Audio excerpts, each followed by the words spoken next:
Presidente, lei ha scritto addirittura a Mario Draghi, oltre che a tutti i nostri parlamentari, oltre che al Presidente Zaia. Certo, credo che sia giusto informare tutte le nostre istituzioni di quello che sta succedendo nel nostro settore.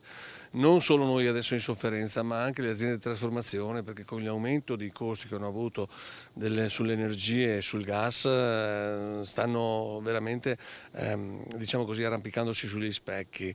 Con questi rincari si rischia il blocco non solo della produzione di latte veneto, ma dell'intera filiera della trasformazione. A rischio quindi non solo le tipicità locali, ma anche ad esempio l'Asiago, quarta DOP più venduta in Italia dopo il grana padano, il parmigiano e il gorgonzola. Il raddoppio delle bollette, in particolare del gas, pesa particolarmente sui caseifici, che hanno bisogno di energia per cagliare il latte in burro e formaggi.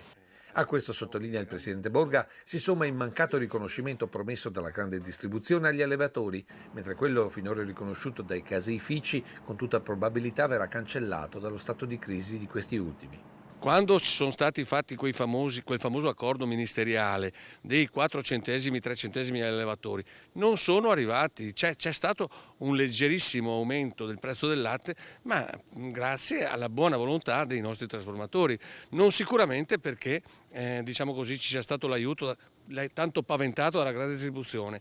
A una richiesta che ho fatto io al presidente di Coldiretti mi hanno detto bisogna temporeggiare, aspettare cosa? Le aziende stanno morendo. Ecco che in questa situazione, più che un appello, gli allevatori fanno una domanda provocatoria alle istituzioni. Che senso ha aumentare e raddoppiare? Anche perché l'energia, lo sappiamo benissimo, per il 70% circa è formata dalle accise, quindi lo Stato ci dice che ci deve venire incontro, ma come se sei tu il primo che ci viene a mettere le mani in tasca? Da qui la richiesta chiara e soprattutto diretta a Palazzo Chigi. Siccome gran parte degli aumenti sono in tasse, in accise, la riduzione o l'azzeramento delle accise per quello che riguarda appunto le energie, e così questo sarebbe molto di supporto alle nostre aziende per continuare a operare.